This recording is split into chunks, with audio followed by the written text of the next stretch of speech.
বাংলাদেশের অনেক যারা ফেসবুকে লেখালেখি করে অনেকের নাম নাম্বারকে ঘিরে অনেকে কিন্তু বিভিন্ন ধরনের গুজব ছড়াচ্ছে। এটা আপনারা লক্ষ্য যে আমি বাংলাদেশ থেকে পালিয়ে গেছি, এই গুজবও দেখছেন, তাই না?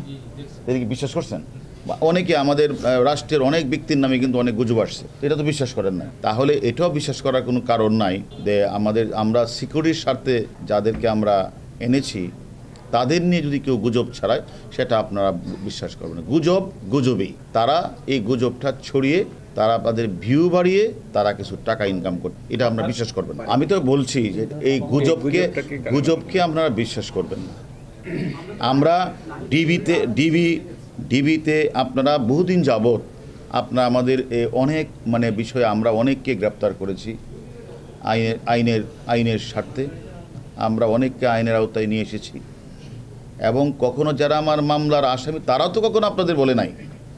যারা আমাদের মামলার আসামি ছিল, যারা পুলিশ মার্ডারের মামলার সাথে জড়িত ছিল, যারা 28শে অক্টোবরে আমাদের প্রধান বিচারপতির বাসভবনে হামলা করেছিল, আমাদের হাসপাতালে হামলা করেছিল, সেই সময়ও তো আমরা অনেক আসামিকে ওই সকল ঘটনার সম্পৃক্ততার কারণে আমরা গ্রেপ্তার করেছিলাম। সে সময় তো আপনারা আমাদেরকে প্রশ্ন করেন নাই যে সেখানে তাদের প্রতি অন্যায় করা হয়েছে। আজকে যে মানুষটাকে আমরা নিরাপত্তার স্বার্থে নিয়ে এসেছি, ওইসব এই গুজব আপনারা কখনো বিশ্বাস করবেন।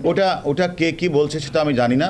আমরা এখনও এ ধরনের কোনো পরিবারের পক্ষে তো কোনো আবেদন পাই নাই যে বা আমাদের কাছে কেউ কিছু বলে নাই।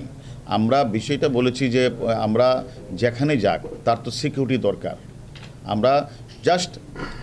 আমরা সিকিউরিটির স্বার্থে, নিরাপত্তার স্বার্থে তাদেরকে আমরা এনেছি এবং আমরা তাদেরকে ওই আন্দোলন সম্পর্কে টুকটাক জিজ্ঞাসাবাদ করছি।